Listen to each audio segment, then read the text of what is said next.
Bonjour, Karim Wade est d'attaque ce matin et les journaux se sont fait largement écho de sa déclaration pour récuser le président de la Cour suprême.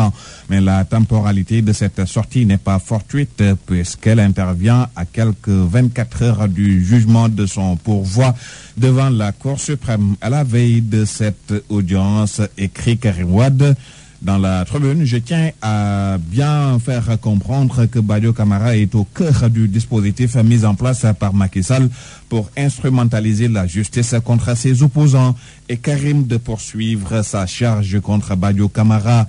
Il est l'un des principaux exécutants du complot politico-judiciaire dont je suis victime depuis 6 ans. Il porte une responsabilité personnelle directe et écrasante dans la violation de mes droits fondamentaux. Mieux, pour le candidat du PDS dans les Échos, le président de la Cour suprême fait la preuve qu'il n'est ni impartial ni indépendant. Ainsi résume l'AS.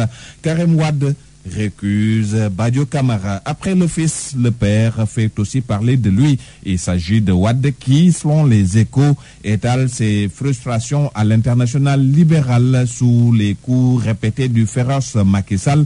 L'international n'a pas une seule fois levé le petit doigt, estime le secrétaire général national du PDS, visiblement en colère contre l'instance des libéraux du monde, laquelle, d'après toujours Wade, a modifié ses règles pour pouvoir recruter notre adversaire qui est un antidémocrate patenté. Mais puisque l'international libéral continue d'avoir dans ses rangs l'APR, le PDS sera fier d'en sortir, tranche le père de Karim. En attendant, Enquête nous reparle du parrainage qui semble rien arranger. Initié pour d'abord rationaliser les candidatures, ensuite assainir et moraliser l'espace politique sénégalais, le parrainage, fait remarquer le journal, est parti pour exacerber la situation avec en toile de fond un business qui s'annonce autour de la collecte des parrains. Toute autre chose avec cette révélation de Mamadou Lamine Diallo à propos de la réfection du building administratif. Selon en effet le député de Teki, l'opération va coûter plus de 40 milliards pour un marché initial de 17 milliards. Pendant ce temps, fait remarquer Mamadou Lamine Diallo, le gouvernement fait construire une cité ministérielle à Diamniadio à 65 milliards. Le parlementaire se pose ainsi des questions sur la rentabilité d'un tel investissement. Dans tous les cas, la prise en charge des malades mentaux errants nécessite moins que cela. Mais pour source A, l'État les a lâchés dans les rues et la conséquence, selon Assoumana Dione dans le journal, c'est qu'entre 2014 et 2018, sous Macky Sall, il y a eu 11 morts, ce qui ne s'est jamais passé sous Wade.